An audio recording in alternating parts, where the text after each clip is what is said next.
சொல்றேன்னா, யாரும் பார்க்காம தானே ஜெபம் பண்ணீங்க, யாரும் பார்க்காம தானே முழங்கால் படிட்டீங்க, யாரும் கண்ணீரை பார்க்க கூடாதான பெட்ரூம்ல தாழ் போட்டீங்க, கிச்சன்ல யாரும் பார்க்க கூடாதான ஸ்கிரீனை மூடினீங்க, விசிலோட சத்தத்தோடு சேர்ந்து உங்க அழுகுறலும் கேட்டுச்சுல, பாத்ரூம் டேப்ப ஓபன் பண்ணிட்டு அழுதீங்கல்ல, சத்தத்தை யாரும் கேட்க கூடாது தலகாணிய பொத்திட்டு அழுது இருக்கிறீங்கல்ல,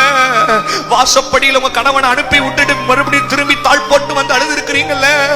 நிறைய ஆண்கள் நம்மள வாகனத்துல போகும்போது, வீட்டை விட்டு தூரமா இருக்கும் போது மனசுக்குள்ள எப்படி ஃபீஸ் கட்ட போறேன், எப்படி உங்களுக்கு குடும்பத்தை கரை சேர்த்த போறேன், எப்படி கேவலப்படுத்தின வாசலுக்குள்ள அந்த கல்யாணத்துல கேவலப்படுத்தினாங்க, அந்த காதவுத்துல கேவலப்படுத்தினாங்க, என் சபைக்குள்ளேயும் கேவலப்படுத்தினாங்க, எப்படி எங்கெல்லாம் உயர்ந்து காட்ட போறேன்னு யாருக்கும் தெரியாம தான் இருந்தீங்க. தெரியாத உங்களை இயேசு அறிந்தபடியால் எல்லாரும் அறிந்த கர்த்தரான மேன்மை உள்ள காரியமாய் கர்த்தர் யாராவத்தையும் கொண்டு உன்னை வெளியே கொண்டு வர வைக்க முடியும். யாரும் அறியாத கொப்பேரி மரத்தை வச்சு ஒரு ஊரையே காப்பாற்ற முடியும்னா, யாரும் அறியாம ஜெபிச்ச உன் ஜெபம், யாரும் அறியாம வடித்த உன் கண்ணீரை இயேசு வெளியே கொண்டு வந்து முத்திரை மோதிரமாய்